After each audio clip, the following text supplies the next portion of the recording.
When people arrived in the Bahamas for Fyre Festival, they expected beaches, famous musicians, and a perfect weekend. But instead, they found wet tents, no food, and no way to leave the island. This wasn't a small mistake or a simple problem, but a complete collapse that started months earlier, and in this video, we're going to follow the story from the first promise to the final consequences. Fyre Festival was created by Billy McFarland, who was a young businessman, and Ja Rule, who was already famous and well-known in the music world. Billy McFarland liked big ideas and fast success, and he believed that if something looked exciting online, people would believe in it, even before it really existed. Together, they planned a luxury music festival in the Bahamas where guests would fly in, stay near the beach, listen to famous artists, and feel like they were part of something very exclusive. The festival was planned for 2 weekends in 2017, and from the start, it was described as something very different from a normal music festival. Instead of first building the festival, they decided to sell the idea of the festival, and this decision changed everything that came after. They used Instagram as their main tool, and they paid influencers and models to post photos and videos that showed blue water, yachts, parties, and perfect weather. Many people saw these posts and felt that they were missing something special, so they bought tickets quickly without asking many questions. Some tickets cost thousands of dollars, and people believed that the high price meant high quality and careful planning. While the internet was full of beautiful images, the reality on the island was very different and much more complicated. The island did not have enough buildings, electricity, or clean water for so many people, and there was not enough time to build everything that had been promised. Local workers and companies were hired to help, but many of them were paid late and some were never paid at all. Several people warned the organizers that the festival was not ready, but these warnings were ignored. Billy McFarland continued to tell investors, artists, and guests that everything was under control, even though it clearly wasn't. As the festival date got closer, the stress increased, and it became harder to hide the problems. Some artists started to worry and asked to see proof that the festival site was ready. Then, just one day before the festival, the band Blink-182 canceled their performance, which was a very clear sign that something was wrong. But by that time, many guests were already flying to the Bahamas. When guests arrived on April 28, 2017, they expected luxury, comfort, and music, but instead, they found confusion and chaos. There were no villas waiting for them, only small emergency tents that looked like disaster shelters. Some tents were wet from rain, some didn't have enough beds, and many people didn't know where they were supposed to sleep. Food was also a problem because there was not enough of it, and one very simple meal of bread, cheese, and salad became famous all over the internet. There were no concerts, no finished stage, and no clear information from the organizers.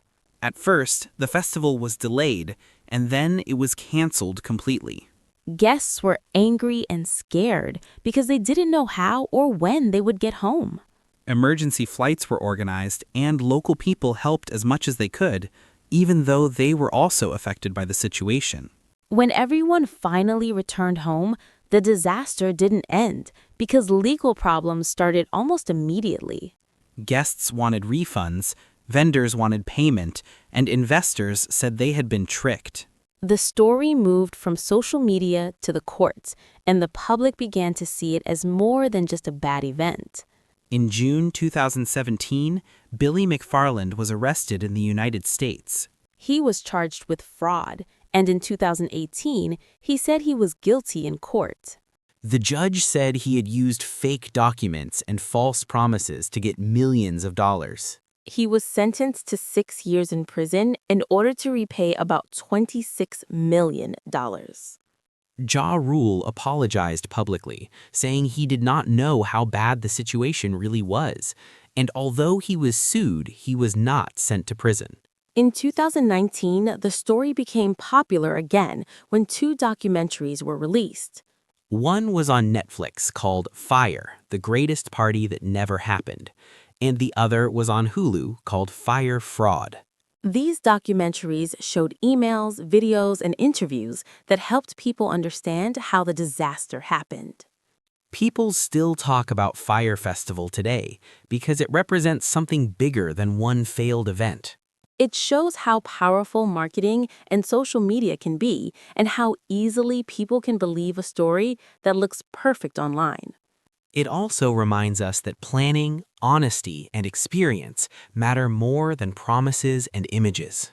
Fyre Festival never became the luxury experience that was promised. But it became one of the most famous failures in modern history. And for many people, it became an important lesson. That's the story of Fyre Festival. Before we start the shadowing exercise, let me quickly explain how this works so you can get the most benefit from it.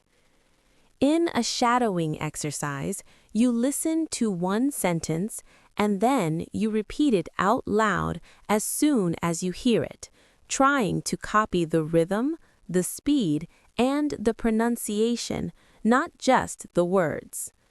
Don't stop if you make a mistake. Just continue and focus on speaking smoothly and clearly. If it feels difficult, that's good. That means you're learning. Before we begin, don't forget to like this video, subscribe to the channel, and leave a comment telling us if you like this story or if you'd like us to do another one like this in the future. Your support really helps us continue making these videos. All right, let's begin. Listen first, then repeat after me. Many people believed the festival would be perfect because the photos online looked very professional and exciting.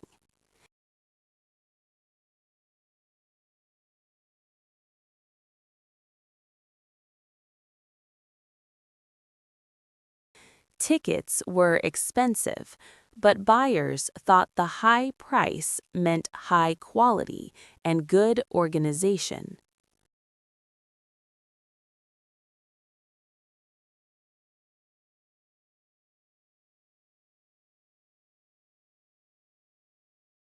Behind the scenes, workers were trying to build everything very fast, even though they did not have enough time.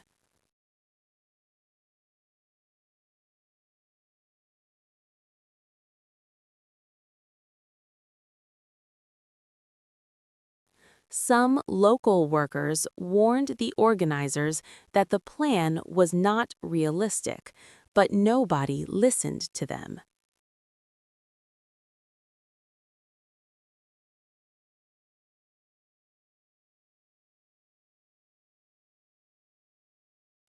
As the festival date got closer, problems became harder to hide and stress levels increased.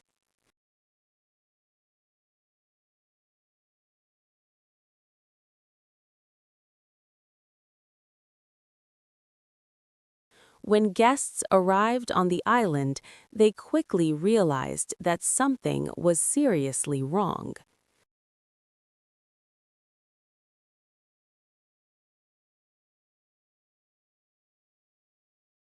Instead of luxury houses, people were shown small tents that were not ready for bad weather.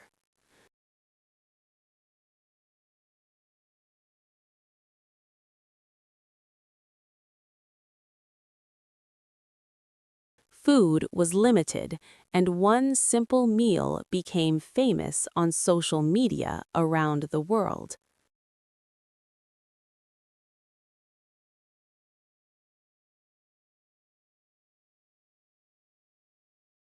There was no clear information, so guests felt confused, tired, and frustrated at the same time.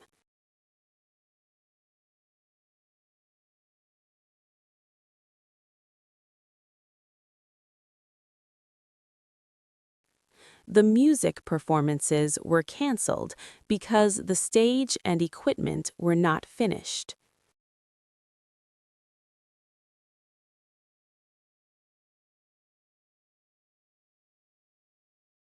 Many people shared videos online to show friends and family what was really happening.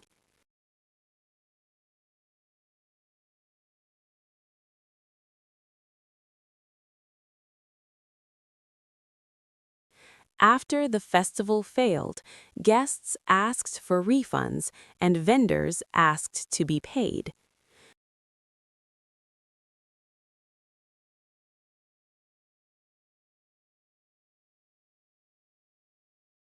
The story quickly moved from social media to the courts and the news.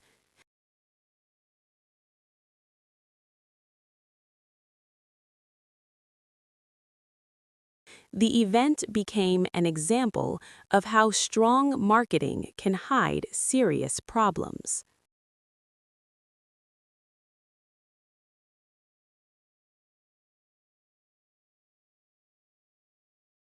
Today, the festival is remembered as a warning about trusting promises too easily.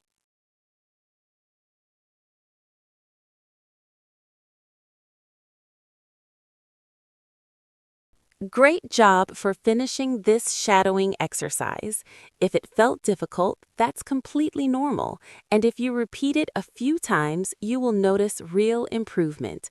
Thank you for practicing with me today.